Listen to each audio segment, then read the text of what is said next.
So we are still in the theme of touchless economy and trust society. Is a topic that is very interesting. That is the future workplace, what it's going to be like. So this one sponsored by True Digital Park in order to build a future workplace to support the startup. So the workplace has to be ready as well. So this is a new form, the new feature of the future workplace. Now, let's see. We would like to have the speakers, who is the general manager of the True Digital Park, Dr. Tharit Nimman Wuttipong. Good afternoon. Good afternoon. Yes, if we talk about the future of workplace, that is a new form of the new office. So for the year 2020 is a very challenged year for all of us around the world. So of course, the lifestyle from up in the morning until bedtime, number of hours that we work and work during that time in order to make livings. So once we have the COVID-19, of course, the rhythm or the way of life, the livelihood had changed. We had migrated to work from home, use the Zoom or the True B Room in order to work online. Now, if we go back and ask, so do you think that the future workspace or the future office, what would it be like? For me, I would say that I work on the campus of True Digital Park. We have many spaces. So in the morning, we would sit, have a coffee in the cafe and check the emails. And then we have the meeting with the working team. There we sometimes that I have the private time to work on the focus things in the place where we have the high privacy. And then we have the talk or event at the auditorium. Those are the normal activities. So you see that I have touched the platforms that can promote the works that I would like to accomplish. How about you? What does it look like? For me, if I define the workspace, there are three parts, three components. Now, let me show you the True Digital Park workspace. So this one, it has changed from the cube in the old time until we have the open space nowadays. Now we come back to the three aspects that we just talked about. From the work, from the office, the first one, we need to see people.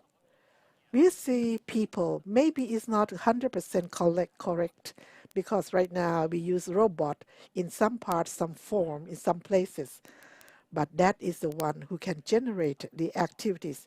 The second one is process or the pattern of business, whether check emails or activities or using computers, or sometimes it's kind of assembly. And the last one is a platform. The platform, the place that can facilitate all this, enable the work to be created. This is the offline. This is the place where the plant or the manufacturer but during the 2020 is the platform that we do the meeting on the platform.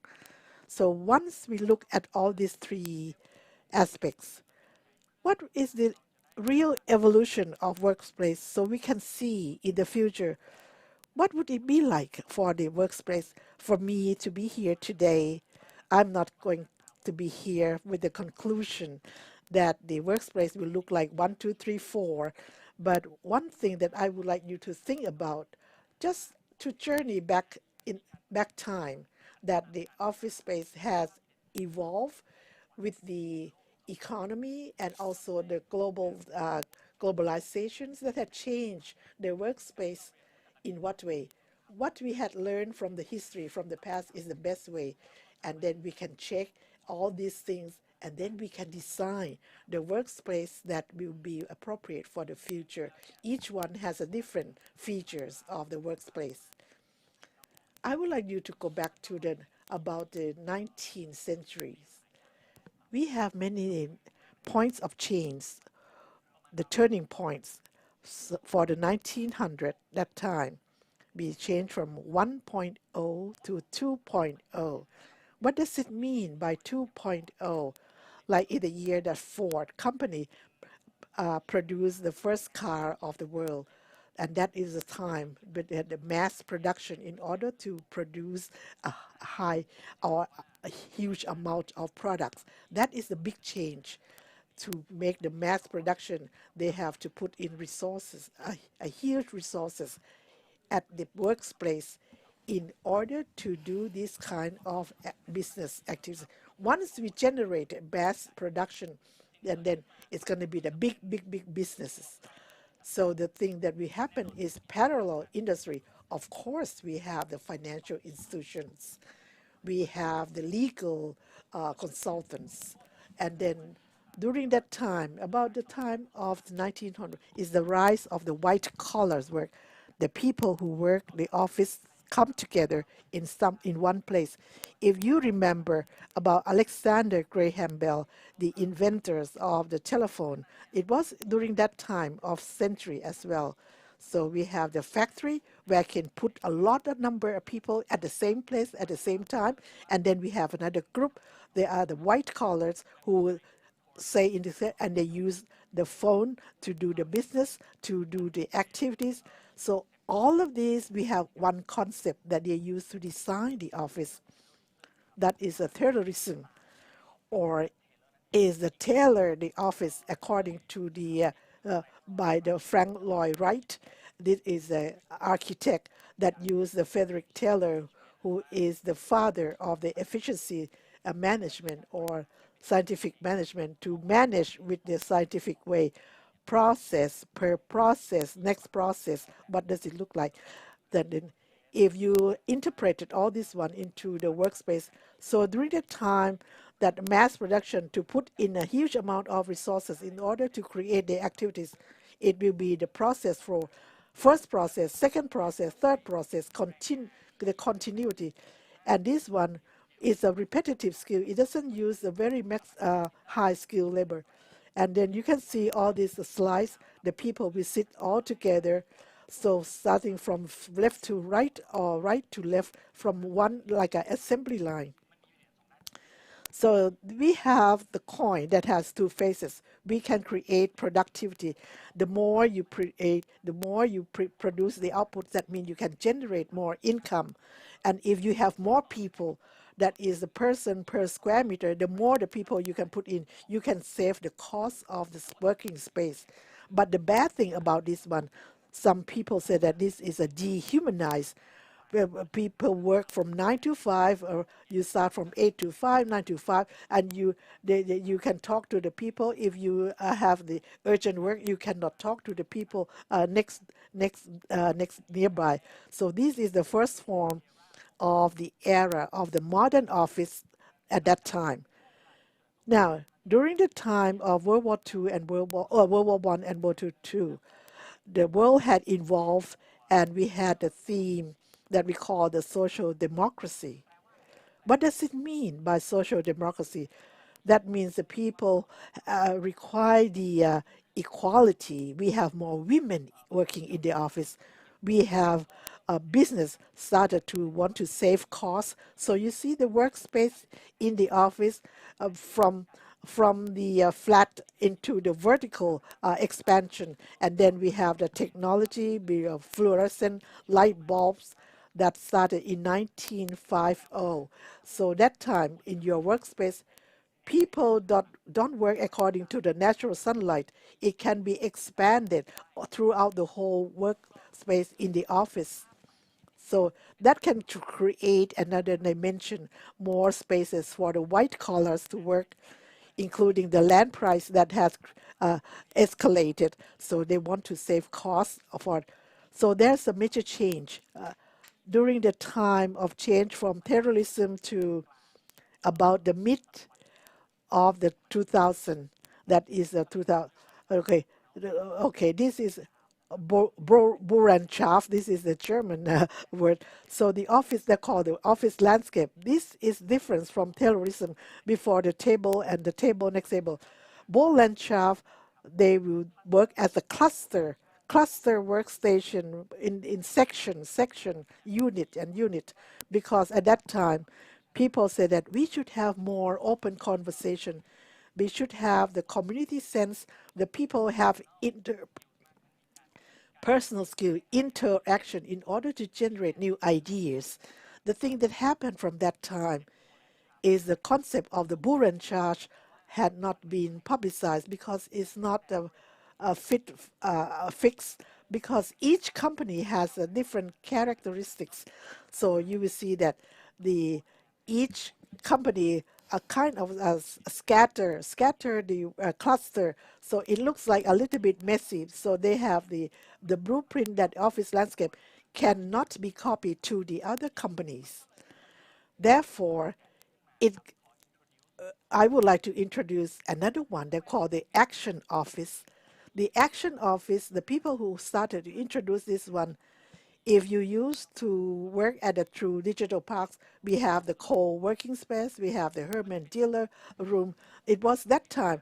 The Action Office, if you can think that each one, we have the workstation. Okay, you have the table, right? The straight, and then when during the office landscapes, we have the cluster, we have more creative, we have the tables in many, many form and shapes. The action office is like on the left is the working table, and the other side is a standing working table, or to create the co ideas or creative ideas. But the office, we have two major areas. The action was very expensive, and the second one started to be smaller, and then people started to, once is a module, we can close off the left and right and have the personalized working area to explain the have the personalized table, because everybody, people would like to express their own individualism. So this action office had really answered that kind of needs. But now I would like to recap a little bit because we talked so many, many points. The office at that time, terrorism is a straightforward. The second one is a kind of scatter, wherever you sit, you can have the BU here, the creative is right here, and the mailing is right here, secretariat is right here. And then for the action office, we started to have the partition. The question is back, how can we generate more revenue and save costs? That means that they started to have the action office, all each module to connect, and it turned out to be like a cubicle.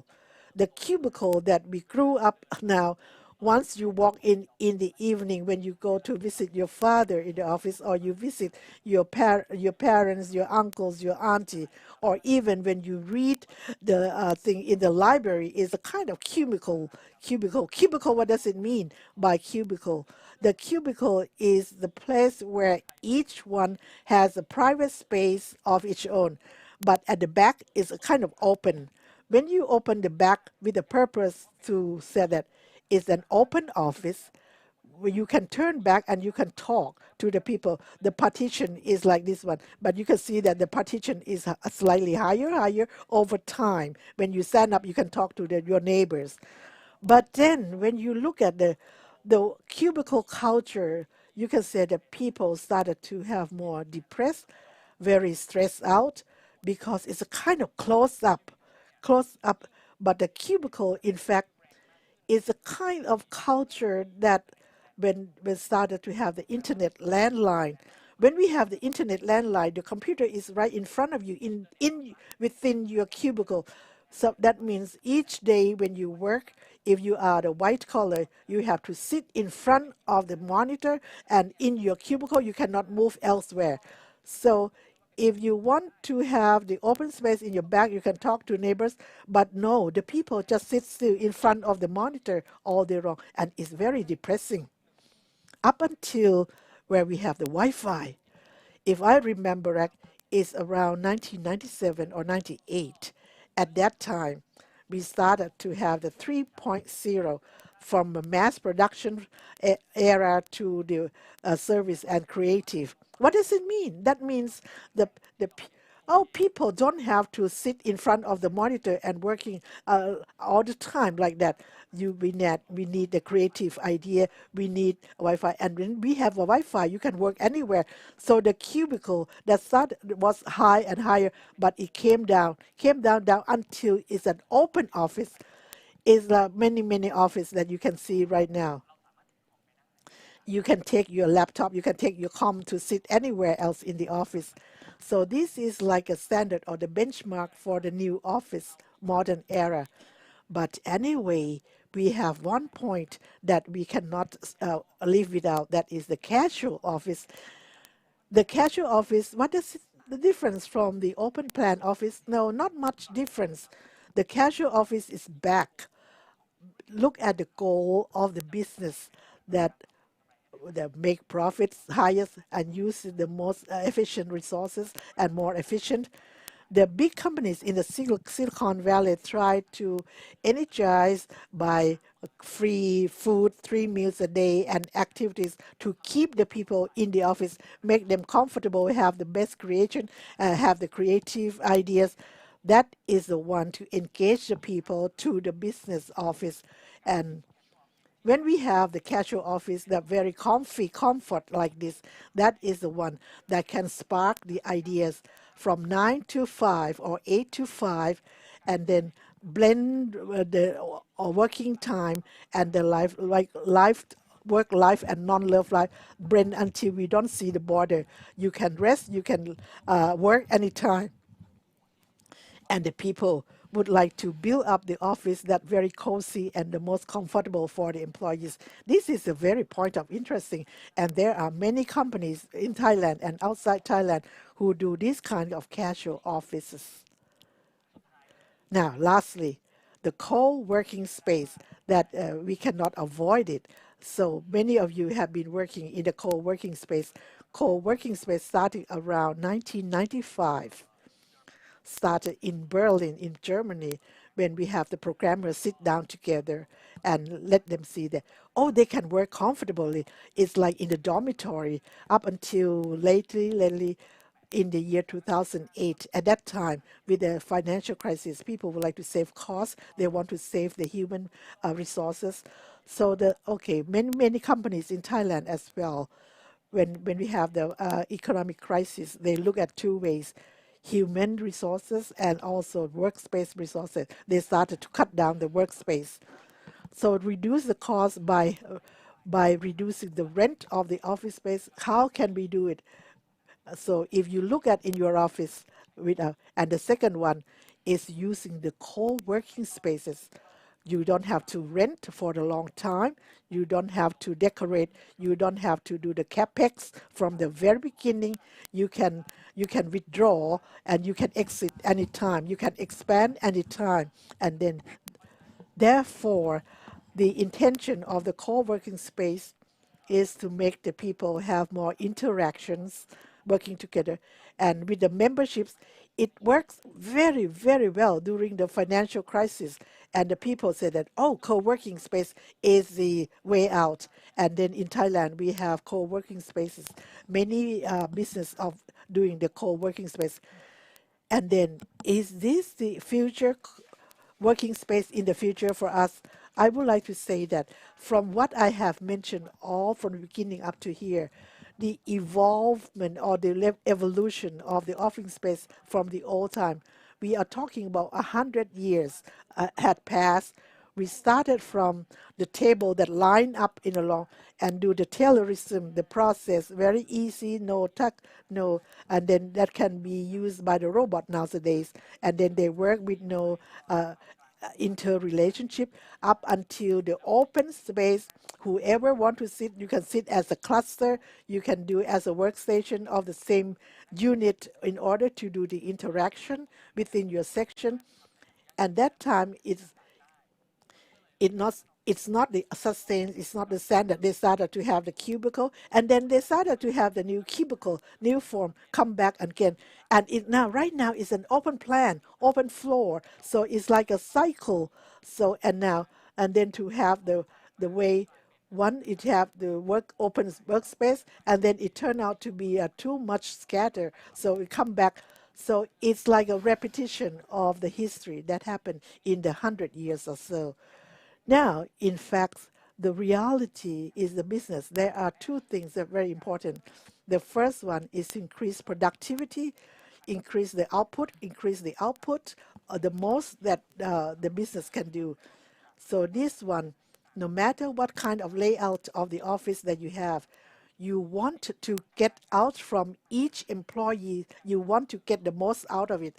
The second one is cost efficiency, the worthiness of each dollar that you put in. You can see when you put in the person for each square meter and in turn to the reduce the size of the workspace and finally into the subscription model, the co-working space that doesn't have to invest the capex. And these are the flagships of the things. So therefore, the designing of the working space, we use these two to begin with. But we have to think about the others as well, especially when we have the COVID in year 2020. Now, let me go down to the conclusion because we know the impact of the COVID-19, but the trends of designing of the office or about the co-working or the working space, there are three things. The first thing, each company would like to have financial sustainability. That means not to invest and then they have the shorthand and then important of cash flow. Everyone would like to do the upfront, low upfront, and then would like to sustain the least amount of money to sustain the company. So this one, it has to be lean in terms of head count, lean in terms of running business. Is like when you see the many layoff after the COVID-19. The second one is flexibility, work from home on work in the office as well. And then we have many forms of the working, and then it will come to the third one, individual realizations. When people work from home, they have more time with themselves, himself or herself. What does it mean? They started to learn more about him or her. They started to get to know himself, herself. Is he happy with the work? Is she happy with the work? So the effect, the personal lifestyle, like the first one, you see that the work life or non-work life, the family life, they started to be. So this one has a direct impact with the office. So all these three is the one that COVID just kind of speed up these three things. So I would like you to think about when you design the workspace, there's no silver bullet on this one. How can you do whether what where the company of you gonna be? So the second one, design it, and the second one, the least cost and the most value from each dollar that you, and the third one, individual realizations. How can you make financial sustainability and then flexibility about the equipment, about the office, about the employees. The second one, flexibility, your company, how flexible, how agile, how agility that you have. Can you use a robot? Can you work from home? Can you mix? What are the best mix of all these things? And the third one, you started to understand the your employees, the characteristics. They want to work at home, they want to work in the office or not. Maybe it's time that they have the meeting. All these things to understand more, to learn, to know more about your employees. And all these three things that you can build up your workspace according to the customers, according to the needs of your employees, and you can have the sustain business. It's not as easy as I said. What kind of data or statistics that you can answer to get? Suppose you said that, oh, okay, you have 50 employees, maybe half of it you can work from home. That means we should have the office for 25 employees, and the 25 people we work in the office, or 50 of them. Okay, 50 of them can work from home, and we can have only the meeting room, or maybe we have a small company that raises. We don't have any right or wrong workspace, but you have to try. But you cannot try without knowing what is going to happen. So I would like to say you have to collect data. It's not necessary that big data or data analytic is the important things is of office now, of running the office, but the office thing, you have to adopt, you have to adapt, you have to adjust, and then all this data, connecting all these five things in order for you to help you to design the workspace. Data help us to understand. You can understand the workload balance for each one, what they do, proper or not, too heavy on that, too light on this person or not. And the second one is employee health. We have both physical and mental health. Are they happy? Are they very healthy in terms of physical, any kind of activities we need to boost up the employees? And what are their needs? What the employee needs? And the third one, the personality. Some people are introverts, some people extrovert. They want to see people. Some people don't want to talk to the people. And the office, they look different for these people. How about your company spending? How do you optimize your spending? And what are the impacts of by selling some of your old furnitures and the new? And the last one, performance. Performance, the most important thing. Everything may look okay, but the profits, the health of the company, financial health of your company, I believe that all of this will help you in designing the workspace that is the future workspace that is sustained. Use data, use design for create the environment that can fit your characteristic of your company. Gather data to design and optimize workspace for the future of your companies, of your business, of your employees. Good luck. Good luck in adjusting, adapting, and adopting your organization to go through COVID-19. Thank you very much. So if we have the good plan for the office workspace, it's okay. We should not have the problem. It will smooth up the work in the office. So whether in terms of innovation or the that the True Digital Park had created to support the startups during the COVID, what do you have? What did you have? We had done a lot. Every startup that under our care, we reach out to them that they will survive or they would need the direct help from us. The latest one, we have the startup in residence that we give the free working space for the startup that had a trouble during the COVID-19. We had quite a number of applicants, and we can. And the next one is we have the communities for all these startups to show their outputs, and also have the chance to see the startup communities. Otherwise, they don't have the platform to join. And because of the work from home by COVID-19, and because the way to raise the funding is a very small chance. So is there any project that you will have in the near future? Oh, we have many. We have many. But in fact, we have the startups in residence that we want to do. We want to partner with many big brothers or big company, and also the NIA, because at the True Digital Park we have the District C that give the consultants to the startups in Thailand. People can stop by, and we have the network of the experts, and the True Digital Park teams are ready to give the result and also to serve the needs. The office workspace that we just talked about in terms of work and also look into the future, we have seen the evolution that you had talked. But if you look into the future, the transform had gone through so fast. But the next revolution, how can we prepare? Yes, you have to prepare yourself. Right now, you have to collect the most data that because the behavior of the employees and the performance drop or not during this one. So what the things that can help in terms of generate income to the company. So if you honey about it, what would it be like for the workspace in the future?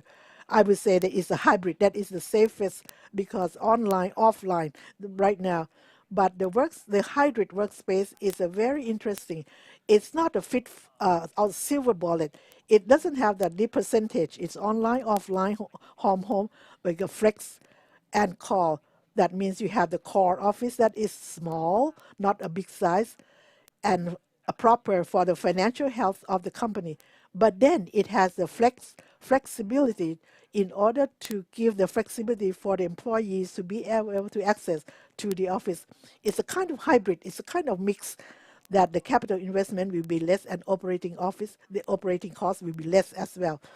Thank you very much, Dr. Tharit Niman Vuttipong, the General Manager of the True Digital Park. Thank you.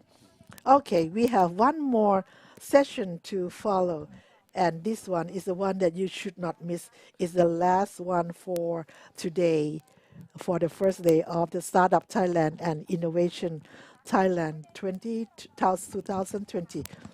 The point that we have the CEO of HoloForex about the reality. The reality helps us stay healthy and kill social distancing up until they enable remote work.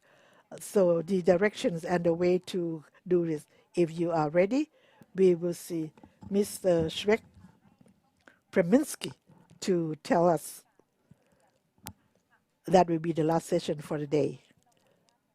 Okay, we will take a little bit time to prepare for this one, to connect with the speaker online. And this one, he's not in the studio, so we will take a short break in order to make the connection with him overseas. Thank you.